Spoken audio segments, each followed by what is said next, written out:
இயேசுவில் அன்புக்குரியவர்களை, முன்மாதிரிகை காட்ட இறைவன் என்று அழைப்பு விடுக்கிறார். கோவில் வரி செலுத்துவதிலும் தன்னை இறைத்தந்தையின் திருமகனாக காட்டுகிறார் இயேசு. முன்மாதிரிகை காட்டுபவன் தான் நல்ல தலைவன். கோவில் வரி என்பது பராமரிப்பிற்காக ஒவ்வொரு யூத ஆண்மகனும் அளித்த வரியை குறிக்கிறது. இயேசுவின் காலத்தில் இது ஒரு கட்டாய வரி அல்ல. தன்னை இறைமகனாக காட்டிய இயேசு இந்த வரியை கட்ட தேவையில்லை. ஆனாலும் எவருக்கும் இடர் தரா வண்ணம் இவ்வரியை முழுமையாக கட்டுகிறார். இதன் வழியாக குடிமக்கள் தங்கள் கடமைகளை நிறைவேற்றுவது முறையானது என்பதை உணர்த்துகிறார். எனவே முன்மாதிரியை காட்ட நம்மையும் அழைக்கிறார். வார்த்தையோடு கடந்து செல்லலாம் வாங்க. Praise the Lord. இயேசுவுக்கே புகழ், இயேசுவுக்கே நன்றி. இறைவனின் அருட்கரமும் அருளாசிரும் உங்களோடும் உங்கள் குடும்பத்தோடும் நிறைவாக தங்கிட நான் உங்களை வாழ்த்துகிறேன்.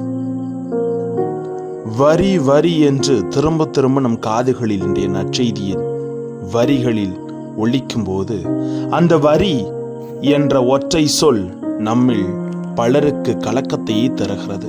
காரணம், வரியின் சுமையை நாம் இன்று அனுபவித்துக் கொண்டு தானே இருக்கிறோம். ஏனென்றால் எங்கும் வரி விதிக்கப்படுகிறது. குறிப்பாக நமது இந்தியாவை பொறுத்தவரை அதன் குடிமக்களாகிய நாம் பெறுகின்ற ஒவ்வொரு சேவைக்கும் 18% கூடுதலாக சேவை வரி கட்ட வேண்டியிருக்கிறது. 100 ரூபாய் நாம் கூலியாக கொடுத்தால் அதோடு சேர்த்து 100 ரூபாயும் 18 ரூபாயும் நாம் கொடுக்க வேண்டியிருக்கிறது. இந்த 18% என்பது பலரின் வாழ்வாதாரத்தை பொறுத்தவரை மிக மிக பெரிய தொகையாகவே இருக்கிறது. அன்று மகாத்மா காந்தி வாழ்ந்த காலத்தில் ஜெசி குமரப்பா சுதேசி பொருளாதாரத்தை வடிவமைத்தவர். வரியை பற்றி தன் கருத்தை இவ்வாறாக அவர் கூறியிருக்கிறார். அது ரொம்ப அழகான வரிகள். எப்படின்னா, வரி விலக்கு. வரி என்பது வளர்ந்துவிட்ட மரத்தை வேரோடு வெட்டி நெருப்பிலிட்டு கருக்கிய காசு பெறுவதை போல் இருக்கக்கூடாது. வேரோட வெட்டி தூக்கி நெருப்புல போட்டு எரிச்சிட்டு சாம்பலை வாங்குற மாதிரி இருக்கக்கூடாது, கருகின மாதிரி இருக்கக்கூடாது. மாறாக வரி என்பது எப்படி இருக்க வேண்டும் என்றால், அந்த மரத்தின் நன்கு கனிந்த கனியை மரத்திற்கு வலிக்காமல் பறிப்பது போல் மக்களிடம் வரியை பெற வேண்டும். பயங்கரமான ஒரு திங்கிங் இல்லைங்களா? வரி என்பது ஒரு நாட்டினுடைய வளர்ச்சிக்கும் பொதுநல சேவைக்கும் மிக மிக அவசியமானவை. குடிமக்கள் அரசாங்கத்திடமிருந்து பெற்றுக்கொள்ளுகிற பொதுநல பணிகளுக்கு அவர்கள் கொடுக்கும் சன்மானமாகத்தான் வரி பார்க்கப்படுகிறது. ஆனா இப்ப அப்படி இருக்கா? நாம தான் செஞ்சுட்டு பார்க்கணும். அரசாங்கம் விதிக்கும் வரி குறித்து நாம் வைக்கும் விமர்சனம் ஒரு பக்கம் இருந்தாலும் வரியின் அவசியத்தை உணர்த்துவதும் முக்கியம். இந்த முற்போக்கான சிந்தனை இருந்ததினாலேயே இயேசுவும் குடிமகன் என்ற முறையில் வரி செலுத்துவதை இன்றைய நற்செய்தி நமக்கு வெளிப்படுத்துகிறது. அன்றைய யூத சமுதாயத்தில் கோவில் வரி 2 திராக்மா. 1 திராக்மா என்பது 1 நாள் கூலி, 2 திராக்மா என்பது 2 நாள் கூலியாகும். அப்படி என்றால் மாத வருமானத்தில் 2 நாள் கூலி என்பது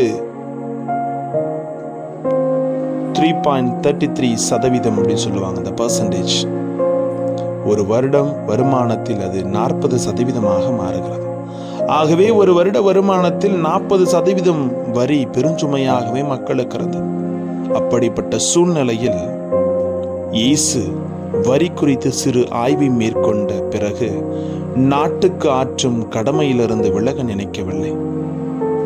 விலகி இருக்கக்கூடாது என்று கருதி நாம் அவர்களுக்கு தடையாய் இருக்கக்கூடாது என்று பேதுருவிடம் வரி செலுத்த சொல்கிறார்.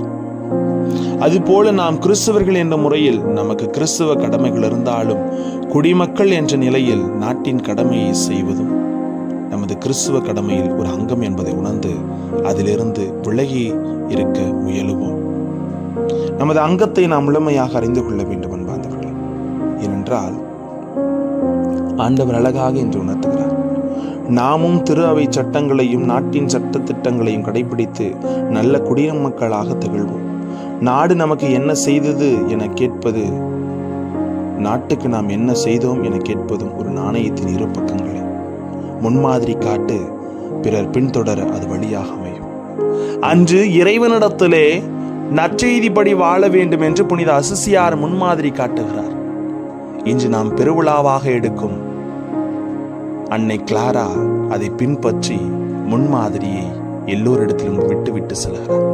ஆமாங்க, அசிசியாரை பின்பற்றி அவர் காட்டிய சில வழித்தடங்களை இறைவனோடு ஒன்றுபடுத்தி இன்று எத்தனையோ இடங்களிலும் முன்மாதிரியாக திகழ்கிற புனித கிளாராவை போல நாமும் அது வாழ்க்கையிலே முன்மாதிரியாக செயல்படும். We must be an example for others. அப்படி இல்லாத போது வாழ்க்கையில வாழ்ந்து என்ன பாதை? இதை அறிந்து நாம் வாழ்வோம்.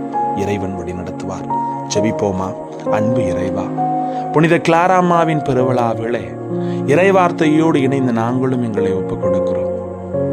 முன்மாதிரியான வாழ்க்கை வாழ்ந்து வாழ எங்களோடு தங்கும் ஆண்டவரே. Praise the Lord.